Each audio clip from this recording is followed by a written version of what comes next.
Hello guys, मैं हूँ प्रतीक और हाल ही में 22 जनवरी 2024 को भारत के सबसे बड़े ऐतिहासिक राम मंदिर का इनॉग्रेशन हो चुका है भगवान राम के जन्मभूमि अयोध्या में, जहां पूरे भारत से इंडियन रेलवेज ने लगभग 1000 पब्लिक ट्रेन फ्री कर दिए हैं 19 जनवरी से लेके अगले 100 दिन तक, ताकि इंडिया के हर कोने कोने से लोग मंदिर घूमने आ सके। ये इंडिया का काफी महंगा रिलीजियस प्रोजेक्ट है, जिसे बनाने के लिए ऑलमोस्ट 1800 करोड़ रुपए लग चुके हैं अभी तक। तो इतने पैसों का फंड रेज करने के लिए सुप्रीम कोर्ट के कहने पर एक ट्रस्ट बनाई गई थी 2020 में, श्री राम जन्मभूमि तीर्था क्षेत्र ट्रस्ट के नाम से। इस ट्रस्ट को हजारों करोड़ की डोनेशन मिलती है पूरे इंडिया के वॉलंटियर्स से, और इस मंदिर को बनाया गया है इंडिया की जानी मानी कंपनी L&T और कुछ टाटा के इंजीनियर्स ने। वैसे आपको पता होगा कि ये मंदिर ऐतिहासिक इसलिए है क्योंकि यहाँ पर इस मंदिर से पहले इंडिया की मोस्ट फेमस बाबरी मस्जिद थी, जो 500 साल से भी ज्यादा पुरानी थी, और ये मस्जिद 1992 में गिरा दी जाती है। और रीजन काफी सिंपल होता है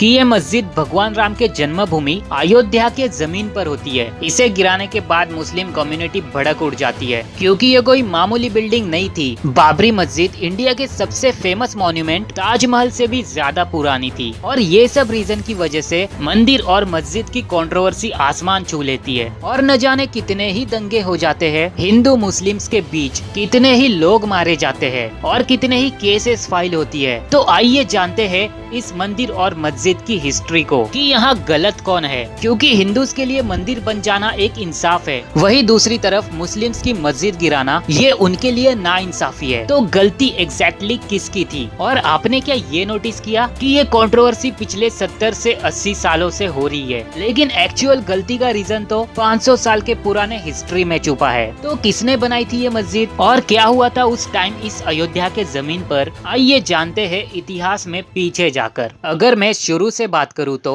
अयोध्या ये काफी हजारों साल पुरानी सिटी है। रामायण के टाइम से हम ये सुनते आ रहे हैं कि अयोध्या ये कैपिटल होती है एक किंगडम की, जहां राजा दशरथ किंग होते हैं और ये भगवान राम के पिता होते हैं। तो काफी हजारों सालों से अयोध्या में राम भगवान के टेम्पल्स होते हैं। अब हम डायरेक्ट 16th सेंचुरी पे आते हैं। ऐसे ही एक रामकोट नाम का टेम्पल अयोध्या की जन्मभूमि पर होता है। तो होता क्या है कि साल 1526 में, उस टाइम पे स्टेट्स नहीं होते थे यूपी बिहार जैसे, बल्कि दिल्ली सुल्तानेट की बहुत बड़ी टेरिटरी होती है, और लोधी डायनेस्टी का राज होता है, जिसका राजा होता है इब्राहिम लोधी। अब आपने हिस्ट्री पढ़ा हो या ना हो, लेकिन बैटल ऑफ पानीपत जरूर सुना होगा। ये वही बैटल है जब मुगल एम्पायर के बाबर इब्राहिम लोधी और उसकी लोधी डायनेस्टी को खत्म कर देते हैं। तो ये टेरिटरी बाबर के कब्जे में आ जाती है, और अयोध्या भी इसी टेरिटरी में होती है। अब बाबर तो भैया बैटल जीत चुके हैं 1526 में। अब 2 साल बाद यानी 1528 में वो अपने धर्म इस्लाम को बढ़ावा देने के लिए जगह जगह मस्जिद बनाते हैं। अब बाबर की आर्मी का एक जनरल मीर बकी, इसकी नजर जाती है इस रामकोट टेम्पल पर, तो मीर ये टेम्पल गिरा देते हैं, और इस तरह 1528 में बाबरी मस्जिद बनाई जाती है इसी सेम जगह पर। अब उस टाइम तो कोई आवाज उठाने वाला नहीं होता है कि क्यों टेम्पल तोड़कर मस्जिद बनाई, और ना ही कोई दूसरा किंग आकर मुगल्स पर कब्जा कर पाता है। आपको पता होगा कि मुगल एम्पायर इंडिया का सबसे लंबा चलने वाला किंगडम होता है, जो कि 300 सालों तक चलता है, और ये मुगल एम्पायर ही होता है जिसमें आर्किटेक्चर्स की कोई कमी नहीं होती, क्योंकि बाबर के टाइम पे बाबरी मस्जिद बनाई जाती है, अकबर के टाइम पे फतेहपुर सिकरी, जहांगीर के टाइम शालीमार बाग और लाहौर फोर्ट, शाहजहां के टाइम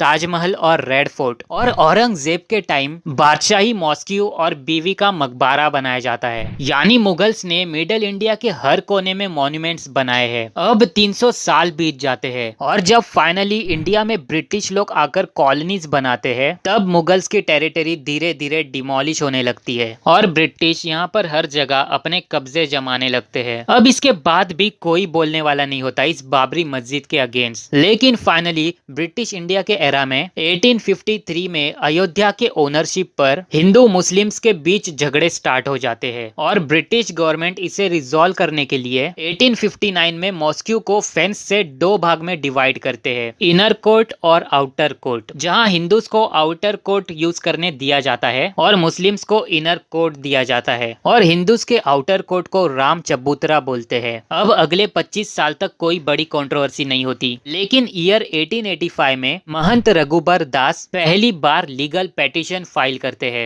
बाबरी मस्जिद के खिलाफ। याद रखो ये वर्ड पेटिशन और केस में फर्क है। केस मतलब किसी के खिलाफ कोर्ट में लीगल कंप्लेंट करना, लेकिन पेटिशन का मतलब एक रिटर्न एप्लीकेशन लिखकर ग्रुप की और लिखने वाले इंडिविजुअल की साइन के साथ कोर्ट में सबमिट करना। तो ये फर्स्ट लीगल एक्शन होती है किसी इंडिविजुअल की बाबरी मस्जिद के खिलाफ। अब आता है साल 1910। एक बार फिर से कम्युनल रियॉट्स चालू होते हैं हिंदू मुस्लिम्स के बीच इस जगह को लेकर। अब धीरे धीरे हिंदू मुस्लिम रियॉट्स की पावर एग्जैजरेट होने लगती है, यानी अब दंगे फसाद ज्यादा भयानक होने लगते हैं। 1949 में तो ये कंट्रोवर्सी आसमान छू लेती है। होता ये है कि रातों रात हिंदू एक्टिविस्ट भगवान राम की मूर्ति मस्जिद में स्थापित करते हैं, जिसकी वजह से दोनों कम्युनिटीज लीगल केसेस और डिस्प्यूट्स फाइल करते हैं और गवर्नमेंट इस मस्जिद को ही सील कर देती है। हिंदू और मुस्लिम्स दोनों को ही परमिशन नहीं होती लॉक खोलने की। अब दशकों तक दोनों कम्युनिटीज के बीच लीगल बैटल होता है ओनरशिप को लेकर और 37 इयर्स बीत जाते हैं, लेकिन ये मस्जिद लॉक रहती है। फिर जाकर फाइनली 1986 में गाजियाबाद डिस्ट्रिक्ट कोर्ट इसे फिर से ओपन करने की ऑर्डर देता है, पर इस बार ये सिर्फ हिंदूज के लिए अनलॉक किया जाता है क्योंकि किसी हिंदू प्रीस्ट के पेटिशन पर कोर्ट ये फैसला सुनाता है। अब यही से हिंदूज का अपर हैंड हो जाता है और 3 साल बाद 1989 में विश्व हिंदू परिषद एक कैंपेन लॉन्च करते हैं उस जगह पर राम मंदिर बांधने के लिए। यानी धीरे धीरे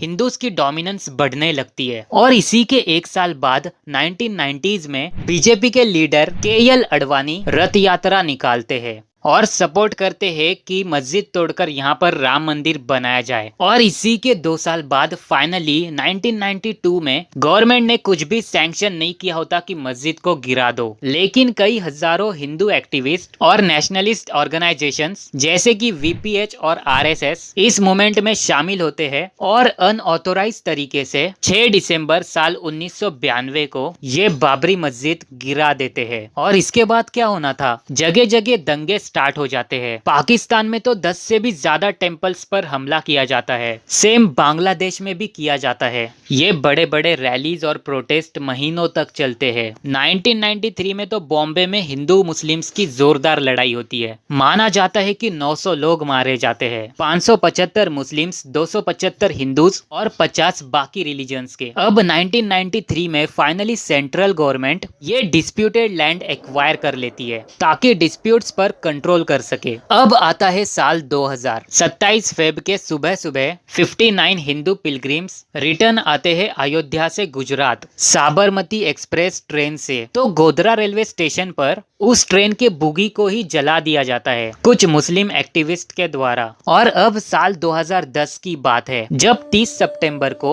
इलाहाबाद हाईकोर्ट एक वर्डिक्ट पेश करती है। वर्डिक्ट यानी किसी भी फर्म के द्वारा लिया गया डिसीजन। इसमें यह होता है कि डिस्प्यूटेड लैंड को 3 हिस्सों में बांट दिया जाए, जिसमें एक हिस्सा सुन्नी वक्फ बोर्ड का होता है और दूसरा हिस्सा रामलल्ला रिप्रेजेंटर्स का होता है और तीसरा हिस्सा निर्मोही अखाड़ा का। अब इस हाईकोर्ट के डिसीजन से भी हिंदू मुस्लिम सेटिस्फाई नहीं होते और केस जाती है अब सुप्रीम कोर्ट में। यहाँ भी काफी साल बीत जाते हैं और फाइनली 9 नवंबर 2019 को सुप्रीम कोर्ट ये 2010 का वर्डिक्ट बाजू में रखते हैं और एक फाइनल वर्डिक्ट पेश करते हैं कि ये पूरा का पूरा डिस्प्यूटेड लैंड हिंदूज को दिया जाए राम मंदिर की स्थापना के लिए। और कोर्ट ये भी डिसीजन सुनाता है सेंट्रल गवर्नमेंट को कि मुस्लिम पार्टीज को भी ऐसे ही जमीन दे दिया जाए अलग से मॉस्क्यू बांधने के लिए। अब सेंट्रल गवर्नमेंट मुस्लिम्स को मॉस्क्यू बिल्ड करने के लिए अयोध्या से 25 किलोमीटर दूर दानीपुर में 5 एकड़ की जमीन दे देते हैं। अब मंदिर की बात की जाए तो 2020 में ही इसका भूमि पूजन हो जाता है। अब सवाल ये है कि और 5 साल बीत गए,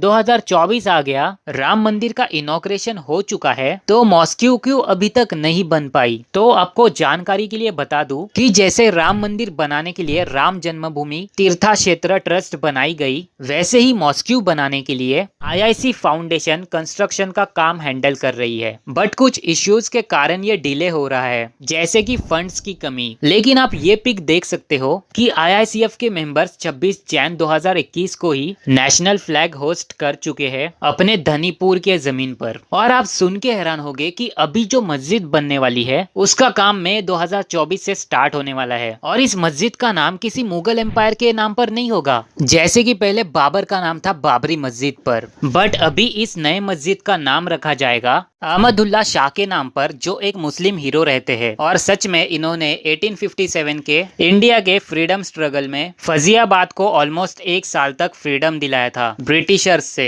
लेकिन आखिर अहमदुल्ला शाह एक ब्रिटिश एजेंट के द्वारा मारे जाते हैं। तो इस नए मस्जिद का नाम होगा मोहम्मद बिन अहमदुल्ला मस्जिद और इस स्ट्रक्चर का नाम है मस्जिद ए अयोध्या। और अब सुनकर हैरान होंगे कि यह मस्जिद सिर्फ वर्शिप के लिए नहीं है, यहाँ इंडो इस्लामिक रिसर्च सेंटर होने वाला है और एक सुपर स्पेशल हॉस्पिटल जहां 100 बेड्स होने वाले हैं, एक लाइब्रेरी, एक म्यूजियम और एक कम्युनिटी किचन जहां डेली 1000 पुअर पीपल्स को खाना दिया जाएगा। और बताया जाता है कि ये सब अगले 3 से 4 साल में बनकर रेडी होगा। यहाँ पर होप किया जाता है कि सेंचुरीज बीत गई खून खराबे में, लेकिन फाइनली दोनों कम्युनिटीज एक फ्रेश स्टार्ट करेंगे अपने अपने रिलीजियस वर्शिप को लेकर। अभी हम अपने आखिरी सवाल पे आते हैं। मैंने वीडियो के स्टार्टिंग में ही आपसे एक सवाल किया था कि यहाँ गलती किसकी है, हिंदूज की या मुस्लिम्स की? तो यहाँ गलती दोनों की भी नहीं होती, एक्चुअली गलती होती है बाबर की, खासकर मीर बाकी की, कि वो 1528 में रामकोट मंदिर तोड़ देते हैं और अपनी मस्जिद बांधते हैं। और बाबर को भी क्या पता था